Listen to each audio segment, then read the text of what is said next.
ప్రభునందు ప్రియమైన దేవుని బిడ్డారా, ప్రభైన యేసు నామమున మీకు అందరికీ కూడా క్రిస్మస్ శుభాకాంక్షలు తెలియజేసినాం.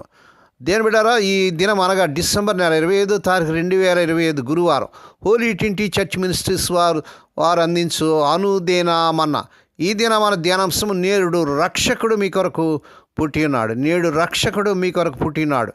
దేవుని వాక్యం చదువుకున్నాడు. లూకాసు వార్త 2వ అధ్యాయం 11 దావీదు పట్టణమందు నేడు రక్షకుడు మీ కొరకు పుట్టినాడు, ఈయన ప్రభువైన క్రీస్తు. దేవుడు తన పరిశుద్ధ వాక్యమును దీవించునుగాక.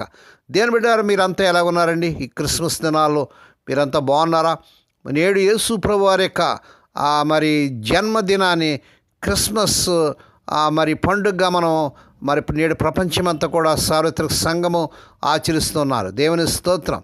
పాపులను రక్షించుటకు క్రీస్తు యేసు లోకమునకు వచ్చిన వాక్యం నమ్మదగినది, పూర్ణాంగీకారమునకు యోగ్యమైన ఉన్నది, అటివారులైన ప్రధానుడని 1 తిమోతి 1వ అధ్యాయం 15 పౌలు భక్తుడు రాస్తున్నాడు. క్రీస్తు ప్రభువారి పుట్టుక చారిత్రకమైనది. ఆయన జననము చరిత్రను 2గా విభజించింది. క్రీస్తు పూర్వము, క్రీస్తు శకమని సంవత్సరములను సంబోధించున్నాము.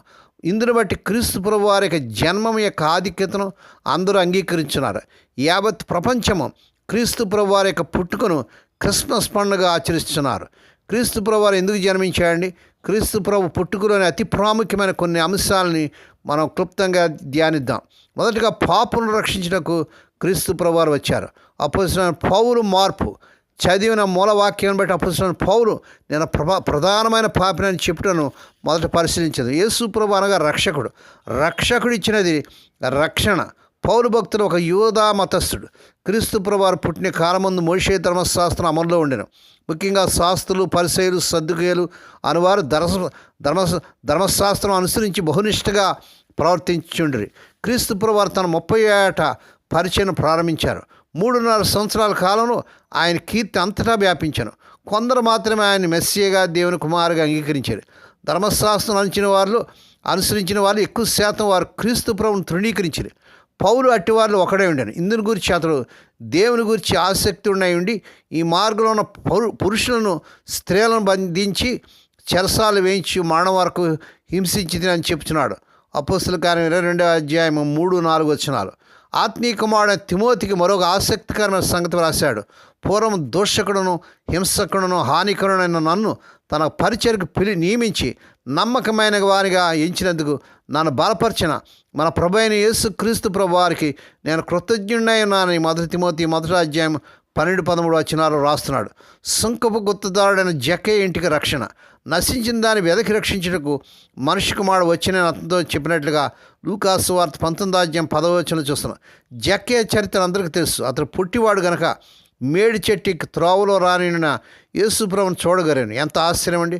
యేసుప్రభు అలా చోటుకు వచ్చినప్పుడు కనులెత్తి చూచి, జక్కయ్య త్వరగా దిగము, నేడు నేను నీ ఎంట ఉండవలసినది అని అతనితో చెప్పాను. తక్షణం జక్కయ్య దిగి సంతోషంగా క్రీస్తు ప్రభువుని చేర్చుకున్నాడు.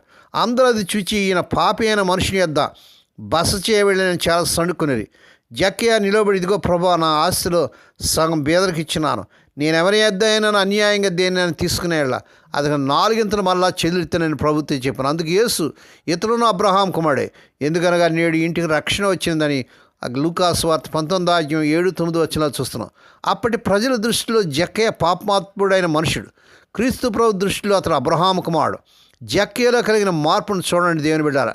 ఎప్పుడైతే అతడు క్రీస్తు ప్రభుని చేర్చుకున్నాడో అప్పుడే అతనిలో దేవుని ఆత్మక్రియ జరిగించినందున 4 తిరిగి చెల్లించుకోరాను. దేవుని స్తోత్రం కలుగును గాక. తన ఆస్తిలో సగం బేదలకు ఇవ్వగోరాను. అవును, మారు మనసు తగిన ఫలం ఫలించిన రక్షణ పొందిన వారి ఆధిక్యత. దేని బిడ్డ, ఈ క్రిస్మస్ దినాలను మార్పు చెందావా? నీ హృదయాన్ని యేసుప్రభుకు అప్పగించావా? నీ పాపం ఉన్నదన్నట్టుగా ప్రభు సన్నిధిలో ఒప్పుకొని అన్యాయంగా తీసుకున్న ప్రతీది కూడా మరి ఇచ్చివేశారా దేవుని బిడ్డారా? నేడే యేసయ్యను మీ దేవునిగా, రక్షకునిగా అంగీకరించండి. కేవలం ఆచారబద్ధంగా క్రిస్మస్ పండగ ఆచరించడం వల్ల ప్రయోజనం ఏమీ లేదండి.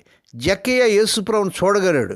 నేడు మనం కూడా యేసుప్రభుని చూడగోరి వెతుకుతున్నాం. అందునిమిత్తమే మనం కాలమును సద్వినియోగం చేసుకోవాలి. యెహోవా మీకు దొరికి కాలమునందు ఆయన వెదుకుడి, ఆయన సమీపంలో ఉండగానే ఆయన వేడుకున్నాడని యెషయా గ్రంథం 55వ అధ్యాయం 6వ చూస్తున్నాం. ఇది రక్షణ దొరికి కాలము. కృపాద్వారమును ఇంకనూ తెరవబడినవి. ఇదిగో ఇప్పుడే మిక్కిలి అనుకూల సమయం, ఇదిగో ఇదే రక్షణ దినము. 2 కొరింథీ 6:2 దినములు చెడ్డ గనుక సమయం పోనీక సద్వినియోగం చేసుకున్న వారు ధన్యులు. ఈ దినమే మీకు రక్షణ దినమగును. నేడే యేసయ్యను మీ రక్షకుని అంగీకరించి నిజమైన క్రీస్తు కేంద్రీకృతమైనటువంటి క్రిస్మస్ను ఆచరిద్దాం. ఆ రీతిగా చేటుకు పరిశుద్ధాత్మ దేవుడే మీకు సహాయం చేయనుగాక. మీ అందరికీ క్రిస్మస్ శుభాకాంక్షలు తెలియజేస్తున్నాం. Happy Christmas, merry Christmas. దేవుడు బహుగా మిమ్మల్ని దీవించుగాక. ప్రార్థన చేసుకుందామండి. పరిశుద్ధమైన మా తండ్రి, మరొక క్రిస్మస్ దినాన్ని మేము ఆచరించేటటువంటి గొప్ప దినాన్ని మీరు మాకు దయచేస్తున్నాను. గత డిసెంబర్ నెల 25 నుంచి మరి ఈ సంవత్సరం ఈ 25 వరకు మమ్మల్ని సార్వత్రిక సంఘాన్ని నాయన నీ కృపలో భద్రపరిచి, సకల పరిశుద్ధుల్ని కృపలో భద్రపరిచి మరొక క్రిస్మస్ పండుగని ఆచరించి గొప్ప భాగ్యాన్ని ప్రభువా మీ జన్మదినాన్ని జ్ఞాపకం చేసుకున్న గొప్ప కృపను మాకు దయచేస్తాను ఆయన. ఈ దినం పుట్టిన దినాలు, వాహ దినాలు, శుభదినాలు జరుపుకున్న బిడ్డలు దీవించండి.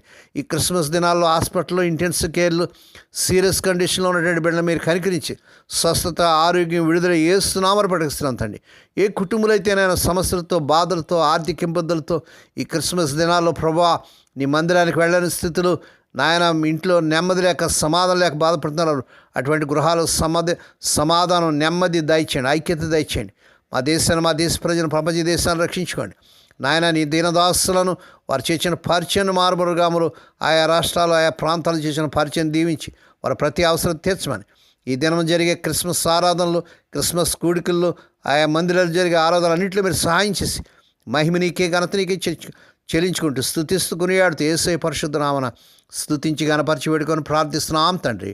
ఆమేన్. మన ప్రభువైన యేసుక్రీస్తు వారి కృప, తండ్రి అయిన దేవుని ప్రేమ, పరిశుద్ధాత్మదేవునికి అన్ని సహవాసము సదాకాలం మీకు తోడేండి నడిపించి బలపరచునుగాక. ఆమేన్.